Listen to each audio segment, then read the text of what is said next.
আমার আল্লাহ তাআলা বলেন, এ দুনিয়ার মানুষ গো, আমি আল্লাহ রাব্বুল আলামিন দুনিয়ার মানুষকে তিন ভাবে দুনিয়াতে পাঠাইলাম। নাম্বার 1, আদম নবীকে আল্লাহ পাঠাইলেন। আদম নবীর বাবাও নাই, আদম নবীর মা নাই, এটা একটা সিস্টেম। আর 2 নম্বরে ঈসা নবীর মা,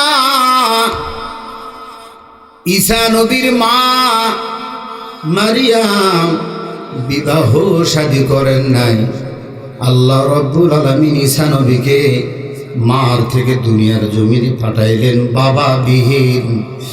ঈসা নবী বাবার থেকে দুনিয়ার জমিনে আসে নাই, ঈসা নবী মায়ের থেকে দুনিয়ার জমিনে আসছে। আদম নবী মা এবং বাবা দুটাই মাইনাস, সরাসরি আল্লাহ তাআলা বানাইছেন। এরপরে আল্লাহ তাআলা বলতেছেন, আমরা যারা বসা আমাদেরকে লক্ষ্য করে বলতেছেন, আল্লাহ বান্দারে তোমাদের মা আছে, তোমাদের বাবাও আছে। আমরা মা এবং বাবা উভয়ের মাধ্যমে দুনিয়ার জমিনে আসছি। তাহলে 3 সিস্টেমে দুনিয়ার জমিনে মানুষ আসছে। প্রথম সিস্টেম আদম আলাইহিস সালাম বাবা এবং মা ছাড়া। 2 নম্বরে ঈসা আলাইহিস সালাম মায়ের মাধ্যমে বাবা ছাড়া। আর আমরা দুনিয়ার জমিনে আসলাম মা এবং বাবার মাধ্যমে। এ মুসলমান, তামাম পৃথিবীর মধ্যে আমার আল্লাহ মানুষ বানাইছে গো মা এবং বাবার মাধ্যমে। মা এবং বাবা এমন দামি একটা সম্পদ। মা এবং বাবা সন্তানের জন্য এত বড় নিয়ামত। মা এবং বাবা সন্তানের জন্য এত বড় দৌলত। আল্লাহ তাআলা বলে, বান্দা মায়ের আদর স্নেহ ভালোবাসা দিয়া আমি আল্লাহ তাআলা তোমাদেরকে তিলে তিলে বড় করেছি। আল্লাহ তাআলা বলেন, মা এবং বাবার ব্যাপারে পবিত্র কোরআনুল কারীমের মধ্যে যত বেশি বক্তব্য আল্লাহ দিয়েছেন, এত বেশি বক্তব্য অন্য কোনো মানুষের জন্য আল্লাহ দেন নাই। আল্লাহ তাআলা কোন জায়গার মধ্যে বলেছেন, ওয়াসাইনাল ইনসানা বিওয়ালিদাইহি হুসনা। কোন জায়গায় বলেছেন, ওয়াসাইনাল ইনসানা বিওয়ালিদাইহি ইহসানা।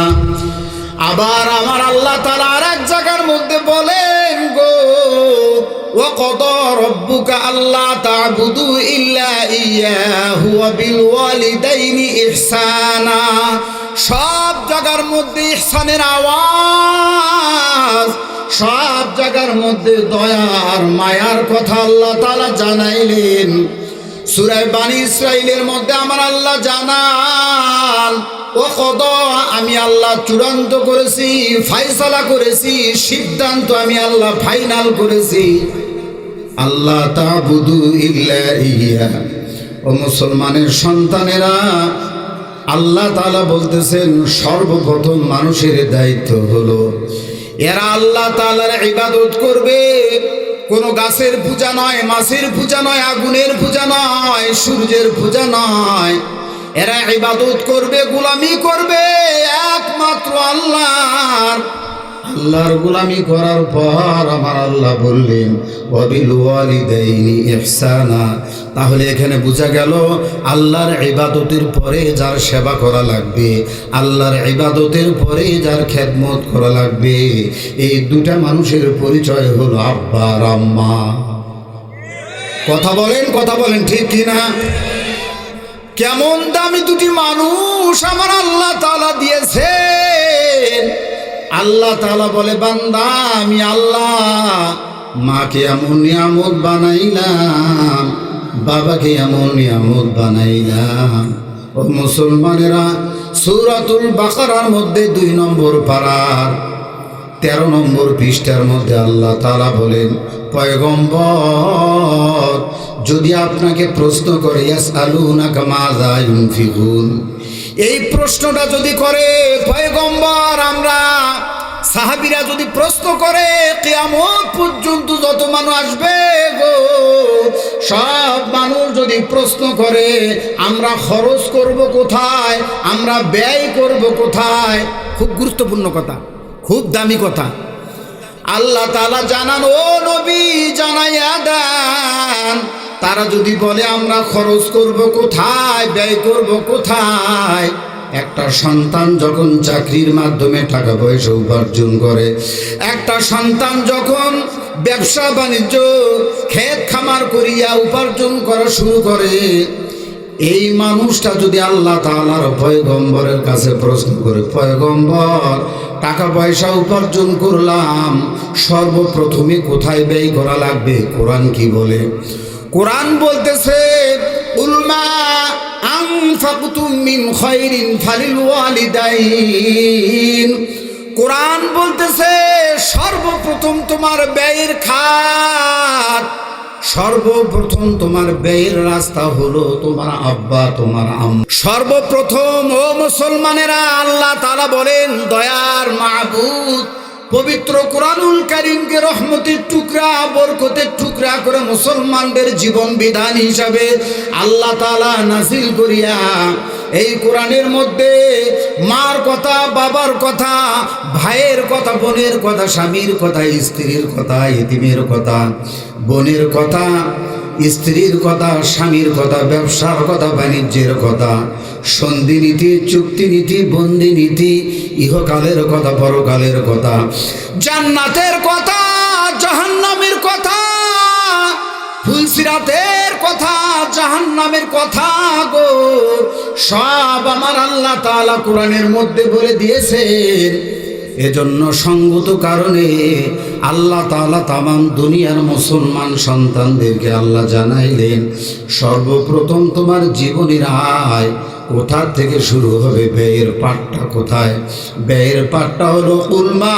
পয়গম্বর জানাইয়া দেন, উলমা আনফাকতুম মিন খায়রিন ফালিল ওয়ালিদাইন। সর্বপ্রথম সন্তান উপার্জন করার পর ব্যয় করা শুরু করবে তার মার পিছনে, বাবার পিছনে। সুবহানাল্লাহ বলেন না কেন? সুবহানাল্লাহ। সর্বপ্রথম ভ্যান চালাক, রিক্সা চালাক, অটো চালাক, ক্ষেত খামার করিয়া, চাকরি করিয়া, ব্যবসা করিয়া, দোকান করিয়া সন্তান যখন টাকা পয়সা উপার্জন করবে, আমার মাওলা জানাই দিয়েছে, বান্দারে সর্বপ্রথম তোমার ব্যয়ের খাত হলো তোমার মা এবং তোমার বাবা। দ্বিতীয় নম্বরে খাত হলো ওয়াল আকরবিন, তোমাদের নিকটতম আত্মীয় স্বজন। 3 নম্বর ব্যয়ের খাত হলো ওয়াল ইয়াতামা, এতিমদের পিছনে। 4 নম্বর খাত হলো ওয়াল মাসাকিনি, যারা মিসকিন তাদের পিছনে। আমার বক্তব্য তো এগুলো নয়, আমার বক্তব্য হলো সর্বপ্রথম আল্লাহ তাআলা ব্যয় করতে বলেছেন সন্তানদেরকে মা বাবার পিছনে। তাহলে বোঝা গেল এখান থেকে মা বাবার কত গুরুত্ব, মা বাবার কত দাম, কত গুরুত্বের দাবিদার দুটি মানুষ পৃথিবীর মধ্যে। এই দুটি মানুষের সম্পর্কে কোরআন এবং হাদিসের মধ্যে এত বর্ণনা, এত বক্তব্য এসেছে। বাজানরে দিলটা নরম করে দেন, আর চক্ষু বন্ধ করিয়া যাদের মা নাই, বাবা নাই, কথাগুলো ভালো করে শোনেন। আমার ভাইরা, পয়গম্বর বলেছেন, একজন সাহাবী এসে বললেন, ইয়া রাসূলুল্লাহ, আমরা খেদমত করব কার? নবী আমার জানাইলেন, উম্মুকা, তোমার মা। দ্বিতীয়বার প্রশ্ন করা হলো, এরপরে কার? নবী আমার বললেন, উম্মুকা, তোমার মা। 3 নম্বর আবার প্রশ্ন করলেন, এরপরে কার? নবী আমার মায়ার জবানটা দিয়া মিষ্টি মিষ্টি করে বললেন, উম্মুকা, তোমার মা। এইভাবে করে 3বার আমার আম্মা জানদের কথা আল্লাহ তাআলা বলেছেন।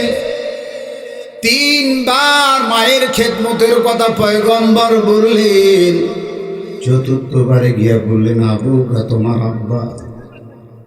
এ সন্তান চিন্তা করে দেখো, কত বড় দামি সম্পদ সন্তানদের জন্য মা এবং বাবা। এজন্য আমার তেলাওয়াতকৃত আয়াতের মধ্যে আল্লাহ তাআলা বলেন, হামালাতু মুহু কুরহা ওয়া ওয়াদাআতহু কুরহা ওয়া হামলুহু ওয়া ফিসালুহু 30 শাহরা। আল্লাহ তাআলা বলেন, বান্দা কেন মায়ের কথা আমি আল্লাহ তাআলা 3 বার জানাইলাম, এজন্য মায়ের কথা 3 বার জানাইলাম। দুনিয়াতে সন্তান বড় কষ্ট করে মায়ের পেটে ধারণ করে। দুনিয়ার কোনো বাবা, দুনিয়ার কোনো পুরুষ মানুষ সন্তান পেটে ধারণ করে না। হামালাতহু উম্মুহু কুরহা, বড় কষ্ট করে মা 1 মাস নয়, 2 মাস নয়, দীর্ঘ 9 থেকে 10 মাস 10 দিন পর্যন্ত একটা জিন্দা মানুষ, জিন্দা সন্তানকে পেটে ধারণ করে চলাফেরা করে, রান্না বান্না করে, সংসারের কাজকর্ম করে। কথা বলেন ঠিক কিনা? আমার ভাইয়েরা, এ মা পাগল ছেলেরা, বাবার পাগল ছেলেরা, ভালো করে শুনিয়া লও। স্বাস্থ্য বিজ্ঞানীরা প্রমাণ করেছে একটা সন্তান দুনিয়াতে আসতে মার কলিজার মধ্যে 1টা নয়, 2টা নয়। আম্মা জানেরা গভীর মনোযোগ দিয়ে শোনেন গো মা, ইসলাম তোমাদেরকে কেমন মর্যাদার আসন দান করেছে। আমার আল্লাহ তাআলা বলেন, একটা সন্তান দুনিয়ার জমিনে আসার পূর্ব মুহূর্ত পর্যন্ত মায়ের পেটে যতদিন থাকে গো, ততদিন পর্যন্ত দীর্ঘ 9-10 মাসে মায়ের কলিজার মধ্যে সন্তান 4,500 লাথি মারে। 1টা বার 2টা বার নয়, 4,500 বার মায়ের কলিজায় লাথি মেরে সন্তান দুনিয়ার মুখ দেখে। স্বাস্থ্য বিজ্ঞান বলেছেন সর্বশেষ লাথি যখন মায়ের কলিজায় দিয়া সন্তানের মাথা যখন দুনিয়ার দিকে আসে গো, তখন শেষ লাথিটা যখন দিয়া সন্তান দুনিয়ার জমিনে আসে, তখন একটা লাথি দেয় মায়ের কলিজায় 1 ফিট উঁচু হয়ে যায়। দিলটা নরম করে দেন সন্তানেরা। 1 ফিট মায়ের কলিজাটা উঁচু হয়, মা জ্ঞান হারা হয়ে যায়, মা অজ্ঞান হয়ে যায় গো। মার কোনো জ্ঞান থাকে না, মার কোনো হোশ থাকে না। এক একটা মা যেন বহুদের ময়দানের মতো রক্তাক্ত হয়ে যায়। এক একটা মা সন্তানকে দুনিয়ার মুখ দেখাইতে যাইয়া বদরের ময়দানের মতো রক্তাক্ত হয়ে যায়। এর সন্তান মা বাবা সাধারণ কোনো মানুষ নয়, সাধারণ কোনো, তারা আল্লাহর নিয়ামত না, অসাধারণ নিয়ামত সন্তানদের জন্য মা এবং বাবা। একটা বার আওয়াজ করে শুকরিয়া আদায় করে বলেন তো আলহামদুলিল্লাহ। চিৎকার দিয়া বলেন, সবাই জবানটা খোলেন না কেন, বলেন আলহামদুলিল্লাহ। মা বাবা তোমার বেহেশত দোজখ। এ বাবা, এই খাওয়ার কি আর সময় নাই? আলোচনাগুলো দিলের কানে শোনেন, আমলের নিয়ে তো শোনেন। বক্তা শ্রোতা সবাইকে যেন একটা বুঝ আল্লাহ তাআলা দান করে। আমরা যে ভুল করে নিজের পায়ে কুড়াল মারতেছি, আমরা যেন তওবা করে সঠিক পথের যাত্রী হতে পারি। খেয়াল করেন বাবা, কষ্ট হইতেছে ভাইয়ের আমার। আল্লাহ তাআলার নবী বলেন, মা বাবা তোমার বেহেশত দোজখ, মা বাবা তোমার সব, তাদের প্রতি ইহসান করতে আদেশ করেছেন রব। তাদের খুশিতে আল্লাহ খুশি, মানিও তাদের কথা। তাদের নারাজে আল্লাহ নারাজ, দিও না তাদের ব্যথা। কষ্ট দিও না সন্তান। দুনিয়ার সন্তানগুলো মার সঙ্গে বাবার সঙ্গে কেমন করে কথা বলবে? আমার আল্লাহ তাআলা কোরআনের মধ্যে জানাইছে রে সন্তান, আমার আল্লাহ তাআলা বলে, সন্তান যখন মায়ের সঙ্গে কথা বলবা বাবা, যখন বাবার সঙ্গে কথা বলবা গো, আমার আল্লাহ তাআলা বলেন বান্দা এইভাবে করে কথা বলবা, ওয়াকুল লাহুমা কওলান কারীমা। আমার আল্লাহ তাআলা বলে বান্দা ওয়াকুল লাহুমা, যখন মা এবং বাবার সঙ্গে কথা বলবা গো, কওলান যখন কথা বলবা, কারীমা সম্মানজনক কথা বলো, ভদ্রতা বজায় রেখে কথা বলো, মায়ার কণ্ঠে কথা বলো, যাতে করে মা বাবার কলিজা জুড়াইয়া যায়। কথা বলেন ঠিক কিনা? আরে আমার দিকে তাকান, অন্য দিকে তাকান কেন? খেয়াল করেন, আল্লাহ তাআলা বলেন ওয়াকুল লাহুমা কওলান কারীমা, মা বাবার সঙ্গে সম্মানভাবে কথা বলো, ভদ্রতার সঙ্গে কথা বলো, নম্রতার সঙ্গে কথা বলো। কেন রে বাবা, কেন আল্লাহ এমন আদেশ করলেন? কারণ মা হলো তোমার জন্য জান্নাত, বাবা হলো তোমার জন্য জান্নাত। ঠিক কিনা? আমার আল্লাহ তাআলা নবী বলেন হুমা জান্নাতুকা ওয়া নারুকা, মায়া নবী আমার বলেন এ আদরের উম্মতেরা শুনিয়া লও গো, আমার আল্লাহ তাআলা বলেন মা বাবা তোমার জন্য জান্নাত, মা বাবা তোমার জন্য জাহান্নাম। কিভাবে করে মা বাবা হলো জান্নাত আর কেমন করে মা বাবা জাহান্নাম? যদি বাবা তুমি মা বাবার সঙ্গে ভালো আচরণ করতে পারো, মা বাবার মুখে হাসি ফুটাইতে পারো, মা বাবার কলিজাটা যদি তুমি জুড়াই দিতে পারো, মা মা বলে ডাক দিয়া মায়ের কলিজা যদি ঠান্ডা হয়, সর্বপ্রথমে আল্লাহর আরশ খুশি হয়ে যায়, আল্লাহ খুশি হয়ে যায়। এমন সন্তানদের জন্য মার দোয়ার কারণে দুনিয়ার জীবনও সাকসেস, আখিরাতের জীবনও সাকসেস। আর যদি সন্তানের উপরে মা বাবা বেজার হয়, মা বাবা যদি কষ্ট পায়, সন্তান যদি ধমক দেয়, সন্তান যদি চোখ রাঙাইয়া কথা বলে, মায়ের চোখের পানি ঝরাই গো, এই সন্তান দুনিয়া ধ্বংস করলো, আখিরাত ধ্বংস করলো, আল্লাহর আরশ বেজার করলো, আরশের মালিক আল্লাহকে বেজার করলো গো। কথা বলেন ঠিক কিনা?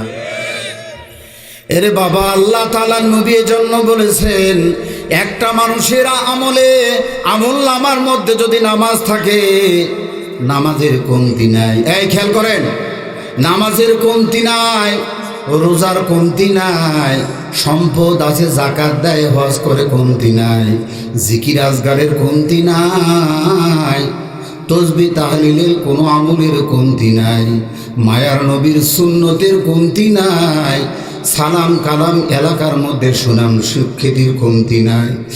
কিন্তু এই সন্তানটা মার সঙ্গে ব্যবহার ভালো না, বাবার সঙ্গে ব্যবহার ভালো না, এই সন্তান দুনিয়ার জমিনে ইজ্জতওয়ালা হবে না, পদে পদে বেইজ্জতির মালা তাকে পরা লাগবে এবং মৃত্যুর পরে জাহান্নাম হবে তার ঠিকানা। নামাজ আমল নামাই থাকবে, রোজা থাকবে, হজ থাকবে, যাকাত থাকবে, তসবিহ তাহলিল দাড়ি টুপি সব থাকবে, কিন্তু আল্লাহ তাআলা জান্নাতের ফয়সালা দিবে না। কারণ যেই জায়গার মধ্যে জান্নাত ছিল, জায়গাটা সন্তান না চিনার কারণে ভিন্ন জায়গার মধ্যে তেল মালিশ করেছে, তেল লাগাইছে।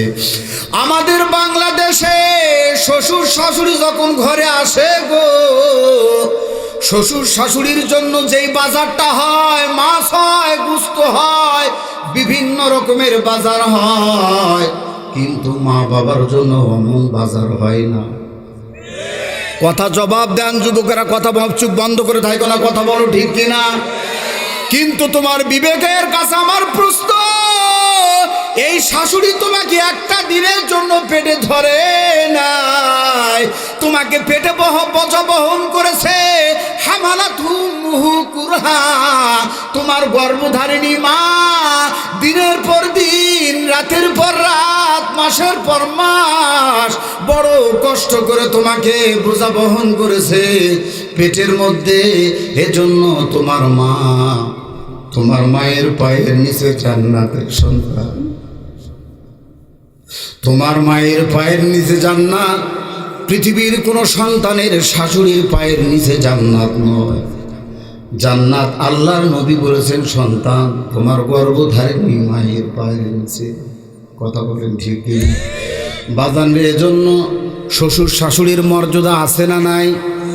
শ্বশুর শাশুড়ির মর্যাদা শ্বশুর শাশুড়ির মতো, মা বাবার মর্যাদা মা বাবার মতো।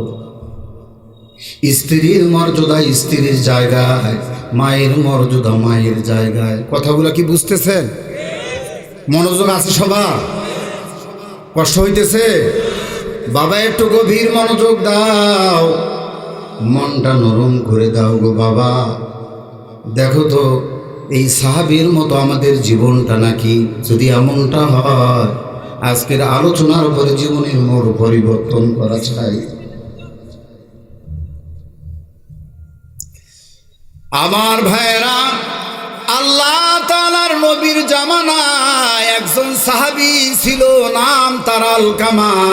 গভীর মনোযোগ, মনটা নরম করে, দিলটা নরম করে। আলকামা মৃত্যু শয্যায়, মৃত্যুর পথযাত্রী সাহাবী আলকামা। পরিবারের লোকেরা তাকে শেষ সময়ের কথা চিন্তা করিয়া কালেমার তালকিন দিচ্ছে। বাবা, বারবার কালিমা পড়ানো হয়, কিন্তু আলকামার জবান থেকে কালিমা বের হচ্ছে না, আলকামার জবান থেকে কালিমা বের হচ্ছে না। এমন সময় রে বাবা আল্লাহ তাআলার নবীর কাছে আসলো। নবী আমার বললেন সাহাবীরা যাও। শোনেন, ভালো করে শোনেন, মনোযোগ আছে সবার? আমার ভাইয়েরা, যখন একটা সন্তান ভূমিষ্ঠ হয়, ওই মা বাবার দায়িত্ব সর্বপ্রথমে ওই সন্তানটা দুনিয়ার জমিনে আসলে পরে এটা মা বাবার দায়িত্ব। কার দায়িত্ব? এই দায়িত্বগুলা মা বাবা পালন করবে। মা বাবা যদি সঠিকভাবে দায়িত্বগুলো পালন করে তাহলে বৃদ্ধা হয়ে যাবে, ওদেরও হক সন্তানদের পক্ষ থেকে পাবে। এখন কথাগুলো একটু বুঝতে থাকেন ভাই। সন্তান দুনিয়াতে আসার পর মায়ার নবী বলেছে, এ দুনিয়ার মা বাবারা, সন্তানদের ডান কানের মধ্যে আজান দাও, বাম কানের মধ্যে একামত দাও। এটা হলো সর্বপ্রথম কাম। দ্বিতীয় নম্বরে চুলগুলা মুন্ডাইয়া দাও। তৃতীয় নম্বরে সুন্দর একটা তার নাম নির্বাচন করো, অর্থবোধক নাম, আজে বাজে নাম নয়, ভালো ভালো নাম রাখা দরকার। এই দায়িত্ব হলো মা এবং বাবার। কথা বলেন ঠিক কিনা?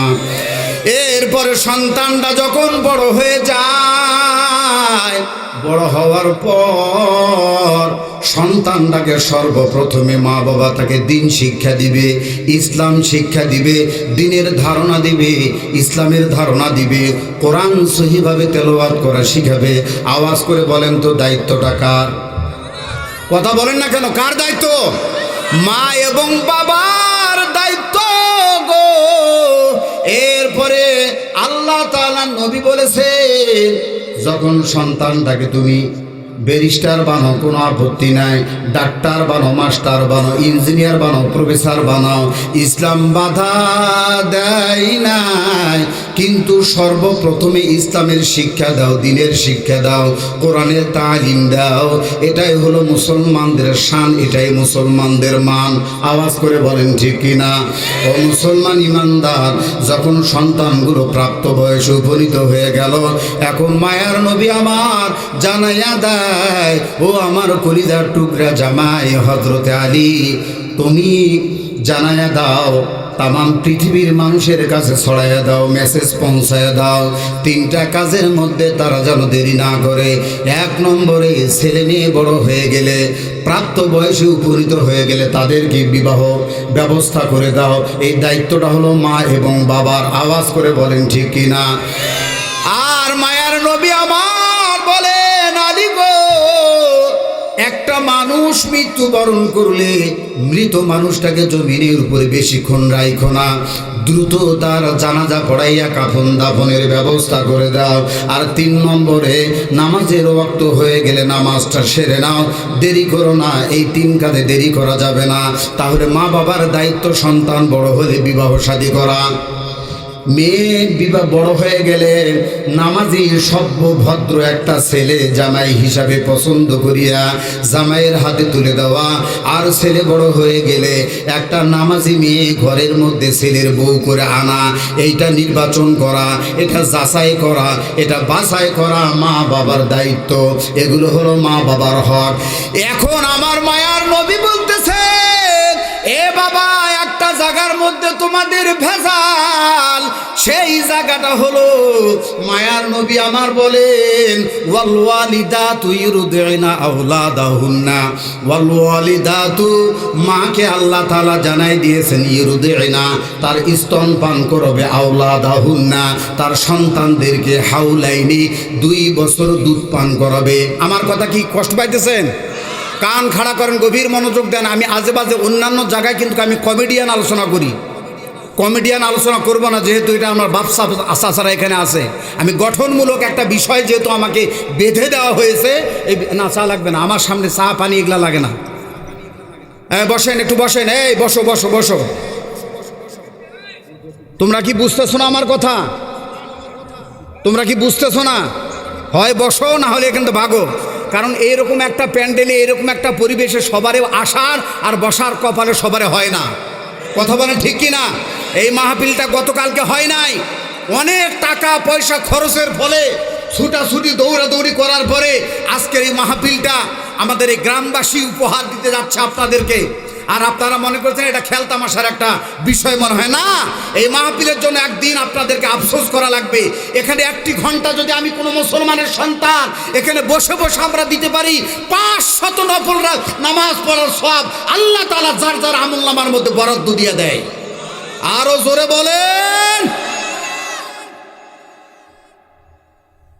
খুব গুরুত্বপূর্ণ মাহফিল, খুব গুরুত্বপূর্ণ মজমা। এটা উলামা ইকরামের মজমা, গুনাহ মাফের মজমা, এটা জিকিরের মজমা, এটা বড়দের মজমা, আল্লাহর সন্তুষ্টির মজমা, মাজালিসুল্লাহ, মাজালিসুর রহমান তথা বেহেশতের বাগান। কথা বলেন ঠিক কিনা?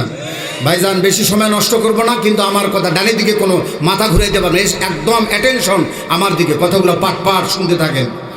আমার ভাইয়েরা, বর্তমান সমস্যা হয়ে গেল, মায়ার নবী জানাইলেন একটা সন্তানকে পয়গম্বর জানাইয়া দেন কমসে কম 2 বছর দুধ পান করাবে। সূরা বাকারার মধ্যে 2 নম্বর পারার 17 নম্বর পৃষ্ঠার 1ম নম্বর লাইনে আল্লাহ বলছেন। কিন্তু আমাদের এলাকায় এমন কিছু মানুষ আছে, এমন কিছু মা, এমন কিছু বাবা আছে গো, যেই সমস্ত মায়েরা, যেই সমস্ত বাবারা স্ত্রীর শরীর স্বাস্থ্য ভালো রাখার জন্য স্ত্রীর বুকের দুধ পান করায় না। কথাগুলো চুপ করে লোক চুপ করে আছে, মনে হয় বোঝে না, আছে না নাই? তাদের হাতে বাচ্চার হক নষ্ট করিয়া ল্যাকটোজেন 1, ল্যাকটোজেন 2, ল্যাকটোজেন 3 ধরায় দেয়, মার দুধ পান করায় না। যার কারণে সন্তানের সাথে মার কোনো মায়া মহব্বত গাঢ়ভাবে তৈরি হয় না। ঠিক কিনা বলেন? এ মুসলমান ইমানদার, এইটা হলো সন্তানের হক। মা, এটা তোমার খামখেয়ালি ব্যাপার না।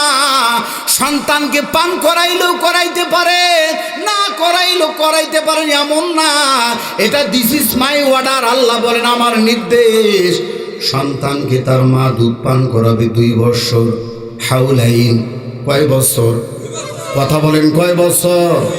তাহলে আমরা আমাদের হক আদায় না করার কারণে যখন আমরা বৃদ্ধা হয়ে যাচ্ছি, তখন পানি পড়া নিয়ে হুজুরের কাছে যাই, চিনি পড়া নিয়ে যাই, আর বলি হুজুর সন্তান কথা শোনে না, সন্তান আমাদের খেদমত করে না, সন্তান আমাদেরকে ভাত দেয় না। বাজান দিয়ে সন্তানের হক ছোটবেলায় তুমি নষ্ট করেছো। ওই জায়গায় নষ্ট করার কারণে ওইটার প্রায়শ্চিত্ত তোমাকে দেওয়া লাগছে বুড়া বয়সে। কথা বলেন ঠিক কিনা? এ বাবা, এমনও বাবা আছে একটা সন্তানকে ভালো ভালো জমি জায়গা দেয়, আর একটা সন্তানকে পরিমাণে অল্প দেয়, পরিমাণে দুর্বল জমি জমা দেয়। কথাগুলা কি সত্য?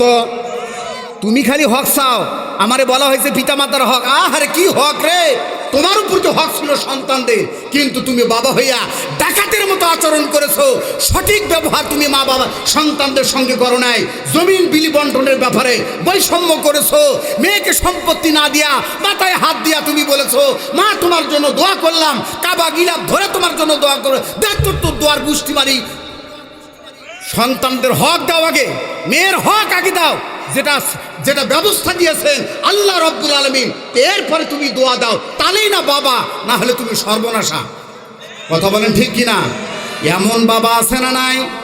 মেয়ের মাথায় হাত দিয়া বলে, মা তোমার জন্য দোয়া দিলাম, মা তোমার জন্য দোয়া দিলাম। আমি যদি মেয়ে হইতাম, আমি বাবাকে বলতাম, বাবা দোয়া দিলেন ভালো, জমি আমি কইতাম যে জমি।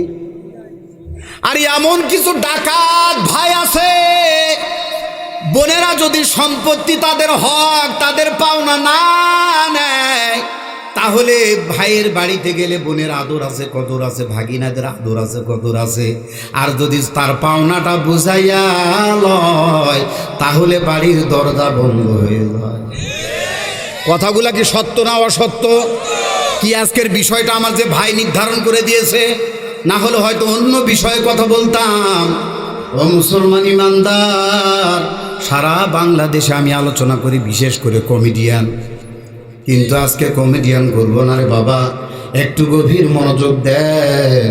মায়ার নবী আমার বলতেছেন, সন্তান তামাম পৃথিবীর মানুষের পায়ের নিচে দেখবা তুমি জুতা, আর তোমার গর্ভধারিণী মায়ের পায়ের নিচে তোমার জান্নাত। খবরদার নষ্ট করো না, নষ্ট করো না। হৃদর রব্বি ফি হৃদল ওয়ালিদাইন ওয়া সাখাতুর রব্বি ফি সাখাতিল ওয়ালিদাইন। মায়ার নবী বলেন, যদি মা বাবা সন্তুষ্ট হয় আল্লাহ সন্তুষ্ট, মা বাবা যদি বেজার হয় তাহলে তোমার মাওলা বেজার হয়ে যাবে। দুনিয়ার জমিনে ইজ্জত পাবি না, জায়গায় জায়গায় অপমানের মালা তোমাকে নেওয়া লাগবে। আখিরাতে আল্লাহর কাছে ছাড় পাবি না। ওই আলকামার কথা বলতেছিলাম বাবা, আলকামার নামাজের আমলের কোনো অভাব নাই, রোজার আমলের অভাব নাই, জিকির আজগার তসবিহ তাহলিল তেলাওয়াত কোনো আমলের অভাব নাই। আলকামার মরার সময় কালেমা পড়তে পারতেছে না। গভীর মনোযোগ বাজান রে। মায়ার নবীর কাছে চলে আসলো, পয়গম্বর আমার স্বামী কালেমা পড়তে পারতেছে না। মায়ার নবী সাহাবীদেরকে পাঠাইয়া দিন, সাহাবীরা যাও দেখো আলকামা কেন কালেমা পড়তে পারে না, কি সমস্যা দেখো। সাহাবীরা অনেক চেষ্টা করার পর জবান থেকে কালেমা বের হয় না, তার মানে জবান বন্ধ। বহু মানুষ মারা যাওয়ার সময় জবান বন্ধ হয়ে যায়। কথা বলেন ঠিক কিনা? বাজান রে, বেশি বেশি করে ইস্তেগফার করবেন, কালেমার জিকির করবেন। আর কয়দিন বাঁচবি রে যুবক? এ যুবক, তোমার মতো যুবক তুমি তাকাইয়া দেখো গো, ওই গুরুস্থানে মাটির সঙ্গে মিশতেছে, বিয়ে শাদী করে নাই, তার আগে কবরের ডাক পড়ে গেছে। কথা বলেন ঠিক না? সন্ধ্যার আগে যেদিন ডুবিবে রে বেলা,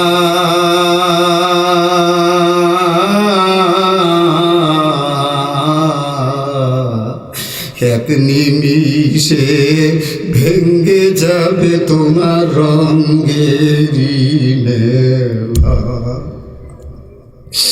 কারে দিবা জোরে ধমক, কারে দিবা জোরে ধমক, কার মাথায় ভাঙবা লাঠি।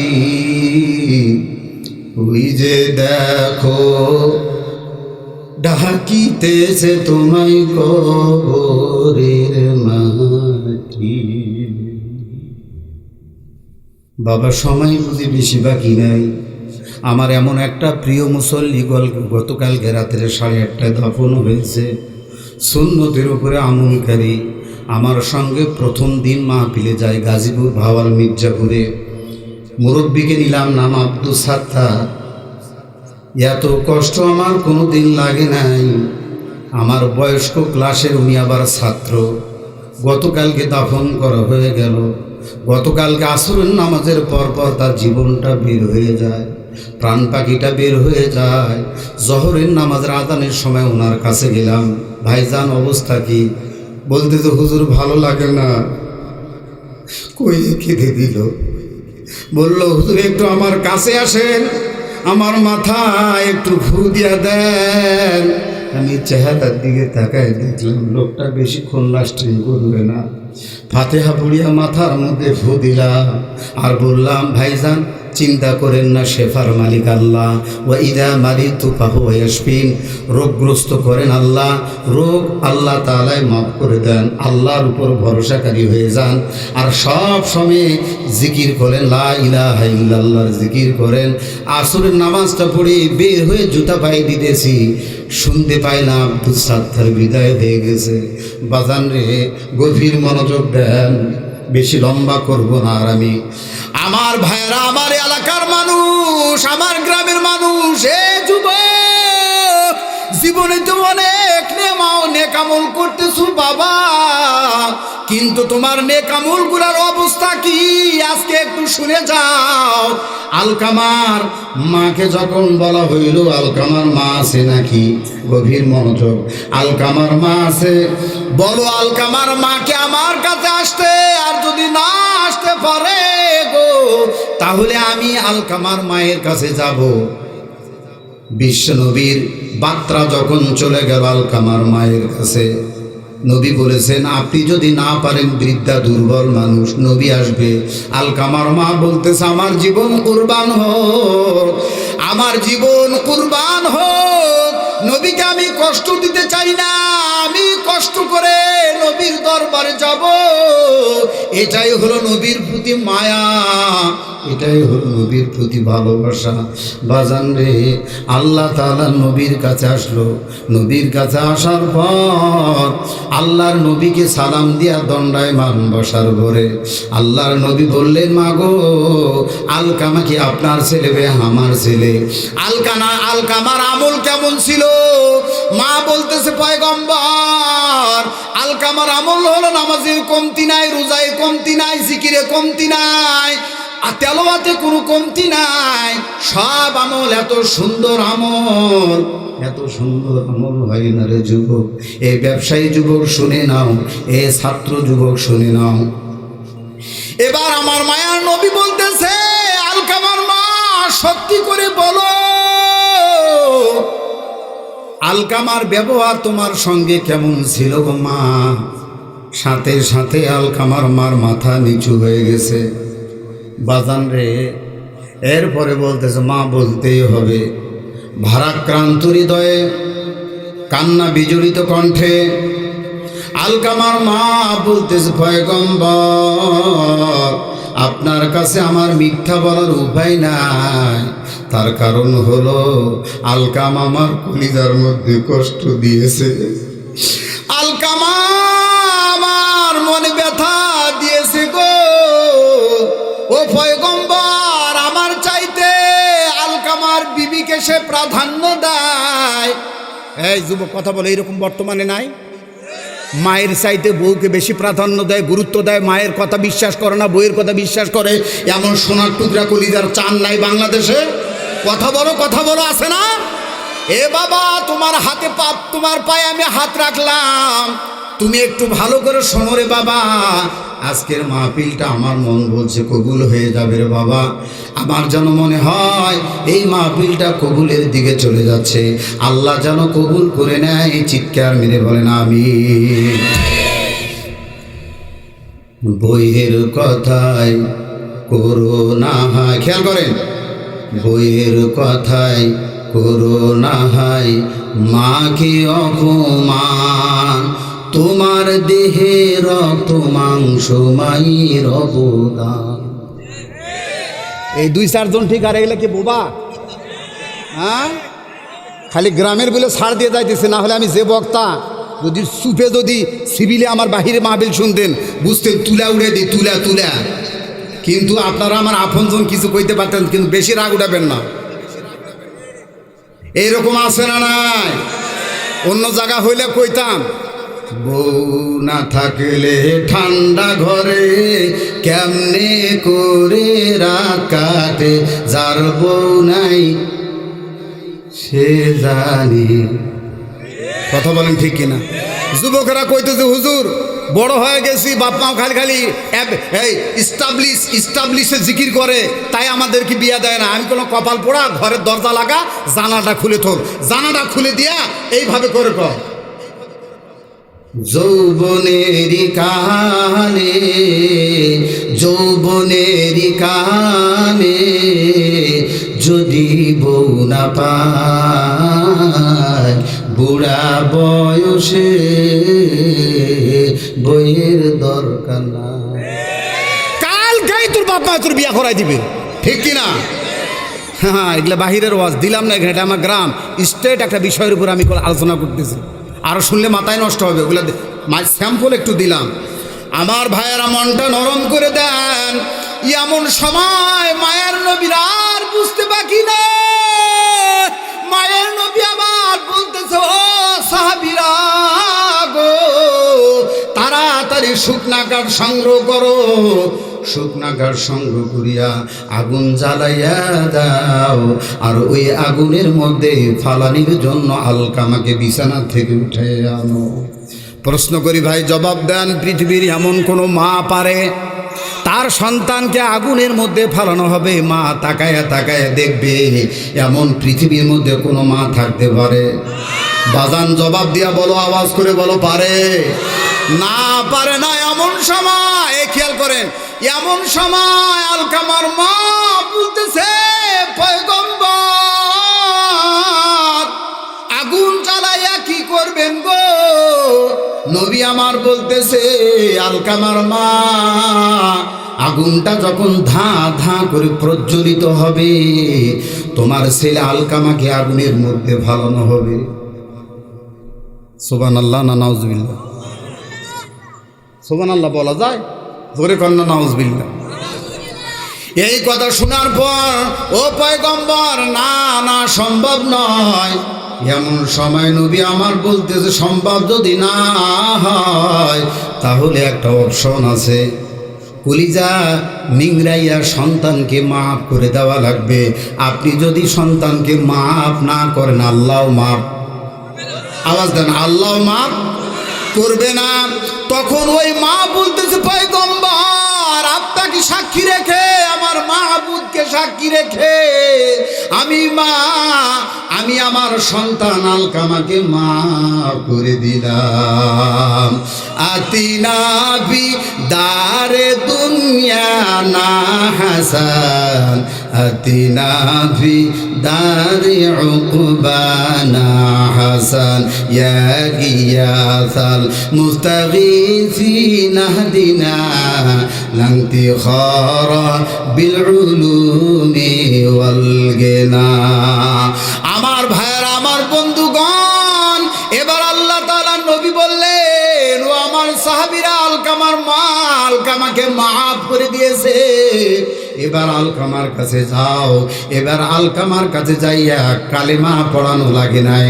যখন ঘরের দরজার কিনারে গেছে, শুনতে পায় আলকামা স্পষ্ট ভাষায় উচ্চ আওয়াজে কালেমা পড়তে পড়তে জমিন থেকে বিদায় হয়। লা ইলাহা ইল্লাল্লাহু মুহাম্মাদুর রাসূলুল্লাহ। আওয়াজ করে বলেন বাজান, সাল্লাল্লাহু আলাইহি ওয়াসাল্লাম। এত নামাজ রোজা হজ যাকাত থাকার পরেও কালেমার মরণ আলকামার হচ্ছিল না। মায়ের মনে কষ্ট দেওয়ার কারণে যেই মাত্র মা ক্ষমা করে দিল, সাথে সাথে আল্লাহ কালেমার মৃত্যু নসিব করলো। কথা বলেন ঠিক কিনা? মা বাবার সেবা করার দরকার আছে না নাই? তাহলে মায়ার নবীকে প্রশ্ন করা হলো, খ্যাতমত করব কার? তিনটা কথা বললেন, মার মার মার। আর আল্লাহ তাআলা কোরআনের মধ্যে বললেন, এক নম্বরে হামালাতু উম্মুহু কুরহা, 2 নম্বর ওয়াদাআতহু কুরহা, 3 নম্বরে ওয়াফিসালুহু সালাসুনা শাহরা। মার পায়ের নিচে জান্নাত কেন গো? এই কারণে মায়ের পায়ের নিচে জান্নাত, যেহেতু মা পেটে ধারণ করেছে কষ্ট করে, মা প্রসব করেছে কষ্ট করে, মা স্তনের দুধ সন্তানকে 2 বছর পান করাইছে বড় কষ্ট করে, এজন্য মায়ের পায়ের নিচে জান্নাত। ওগো মা তুমি এই ধরনী শ্রেষ্ঠ নিয়ামত, তোমারই পদতলে রয়েছে জান্নাত। আল্লাহ পাক বুঝার সময় মতো এখনো সময় আছে। যদি মা বাবা ঘরে থাকে, ব্যবহার যদি উঁচু নিচু হয়ে থাকে, এখনো চান্স আছে তোমার।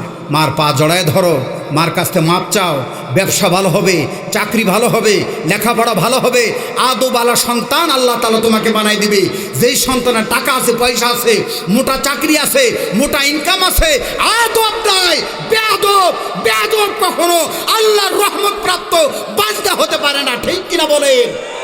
এরকম বেয়াদব সন্তানগুলোকে আল্লাহ তাআলা আদবওয়ালা সন্তানে পরিণত করে দেখ। আওয়াজ করে দোয়া করে বলেন আল্লাহুম্মা। আমার ভাইরা, আর দেরি করব না, বিদায়ের পথে বন্ধুগণ। তাহলে আমরা বুঝতে পারলাম মা বাবা কত বড় সম্পদ, মা বাবা কত বড় নিয়ামত। এজন্য ভাইরা আমার, আল্লাহ তাআলার নবী ছোট্টবেলায় খেলার সাথীরা খেলাধুলা করে, আল্লাহর নবী দর্শকের ভূমিকায় খেলা উপভোগ করতেছে। এ বাপ হারা সন্তান, মা হারা সন্তান কারা আছিস খেয়াল কর। মায়ার নবী এতিম। সবাই যখন সন্ধ্যা ঘনিয়ে আসলো, যার যার সন্তানগুলোকে বুকের মধ্যে ধরে ধুলিবালি ঝেড়ে কপালের মধ্যে চুমু দিয়া খেলার মাঠ পরিষ্কার করলো। একজন একজন করে যার যার বাবা আসার পর সন্তানগুলোকে নিয়ে বিদায় হয়ে গেল। ওই ময়দানের মধ্যে রে আমার আপনার মায়ার নবী, দয়ার নবী, করুণার ছবি। 6 বছর তার বয়স। ডানে তাকায় বাবাকে তালাশ করে, বামে তাকায় বাবাকে তালাশ করে, আর অঝর চোখের পানিগুলো ছেড়ে দিয়া ফুপিয়ে ফুপিয়ে আমার নবী কান্দে। বাজান, তোমার বাবাও তো অমনি একটা সম্পদ।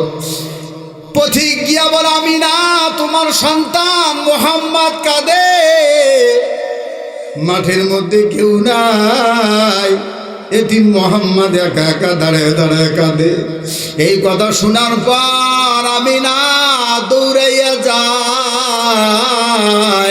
যাওয়ার পর দেখতেছে মাঠের মধ্যে কেউ নাই, কাঁদে এমন একটা সন্তান, পৃথিবীর ইতিহাসে সর্বশ্রেষ্ঠ সন্তান, মক্কা শরীফের সম্ভ্রান্ত পরিবারে জন্মগ্রহণ একটা সন্তান, জান্নাতি সন্তান, আব্দুল্লাহর বেটা মুহাম্মদ কাঁদে। সন্তানের মাথায় হাত দিয়া আমিনা বলে, বাবা এই মাঠের মধ্যে কেউ নাই, তুমি একা একা কাঁদো কেন রে বাবা? সন্তানটাকে বুকে নেওয়ার পর হাউমাউ করে এতিম মুহাম্মদ সাল্লাল্লাহু আলাইহি ওয়াসাল্লাম কেঁদে দিল, মা আজকে আমাকে আব্বা দেওয়াই লাগবে। আমার আব্বা কোথায় গো মা?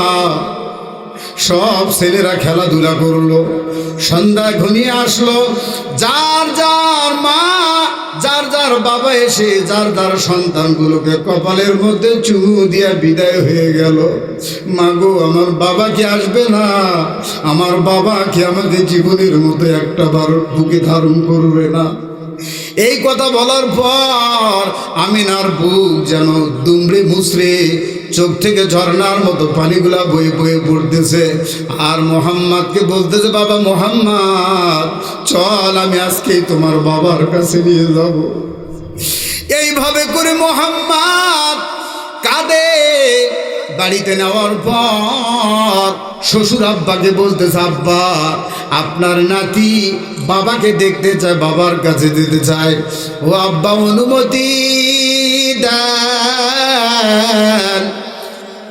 আব্দুল মুত্তালিব বলতেছে, বৌমা যাবা যখন যাও, কিন্তু একা যেও না, উম্মে আইমানকে নিয়ে সঙ্গে নিয়ে চলে যাও। উম্মে আইমানকে নিয়ে আমার মায়ার নবী, আমার দয়ার নবীকে নিয়ে বাবার কবরের দিকে রওনা করেছে। কবরের কিনারে যাওয়ার পরে, কবরের কিনারে যাওয়ার পর আমিনা বলে, এ মুহাম্মদ, এই যে দেখা যায় এটা তোমার বাবার কবর, এই কবরে তোমার আব্বা ঘুমিয়ে আছে। বাবা তুমি প্রাণটা ভরে ডাক দাও, আব্বা আব্বা বলে ডাক দাও, এখানেই ঘুমিয়ে আছে তোমার আব্বা। আল্লাহ তাআলার নবী, এতিম নবী কবরের মাটি জড়াইয়া ধরে ধরে আব্বা আব্বা বলে কাঁদতেছে। আশেপাশে কোনো মানুষ আর বাড়িতে থাকতে পারে না, যার যার ঘর বাড়ি ছাড়িয়া, কি মহিলা কি পুরুষ সবাই দৌড়ে আসছে, কে কান্দে আব্বা আব্বা বলিয়া। তারা আইসা দেখে ছোট্ট একটা ছেলে, বয়স কত হবো 6 অথবা 6+, বাবা বাবা করে কাঁদে, এমন ভাবে কান্দাকাটি করে, আব্বা গো কোনোদিন তোমার দেখলাম না, একটা বার আমাকে বুকের মধ্যে জড়ায় নাও। ওই সময় যেন ঐতিহাসিকগণ লেখেন, আব্দুল্লাহ যেন বলতেছে, আল্লাহ একটা বার কবর ভেঙে আমাকে বের করে দাও, একটা বারের জন্য আমার কলিজার টুকরা সন্তানকে বুকে ধারণ করি। আমার ভাইরা এইভাবে করে সন্তানের হাতটা ধরিয়া মা বুঝাইতেছে, বাবা কিয়ামত পর্যন্ত যদি তোমাকে হায়াত দেয়, পুরা হায়াত যদি বাবার কবরের কিনারে দাঁড়াইয়া দাঁড়াইয়া যদি তুমি আব্বা আব্বা বলে ডাকো, তোমার বাবা কোনোদিন তোমাকে কোলে নিবে না, ডাকেও সাড়া দিবে না। চলো বাবা চলো, তাড়াতাড়ি চলো তোমার দাদুর কাছে। হায়রে আল্লাহর কি ব্যবস্থা, আল্লাহর কি খেলা, আল্লাহর কি নীলা। আসছিল বাবার কাছে বাবাকে দেখার জন্য, প্রতিমধ্যে আল্লাহ নবী মা হারাতে চলেছে। গভীর মনোযোগ। আসতেছে আসতেছে 3 জন মানুষ গেল, 3 জন মানুষে ফিরে আসতেছে।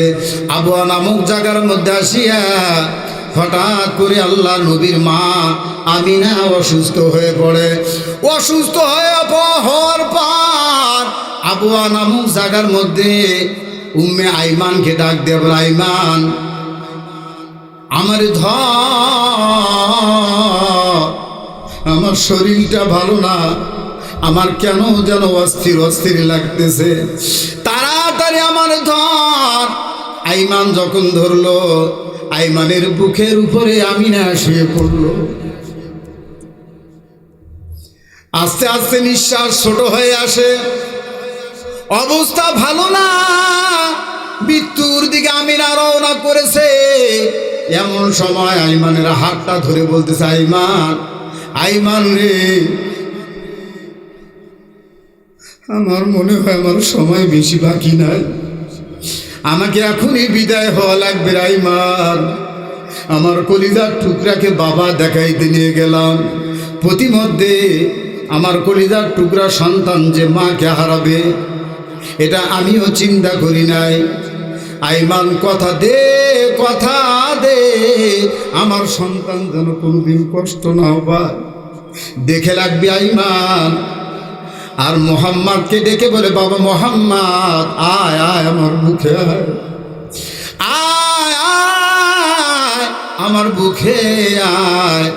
আল্লাহর নবী যখন আমিনার বুকে যায়, আমিনা ফেল ফেল করে মোহাম্মদের চেহারার দিকে তাকাইয়া আর বলতেছে, বাবা প্রাণ ভরে আমার চেহারাটা দেখে নে, এরপরে একটা মুহূর্তের জন্য আর তুই মা পাবি না, এরপরে আর কোনোদিন মার চেহারা দেখতে পাবি না রে বাবা।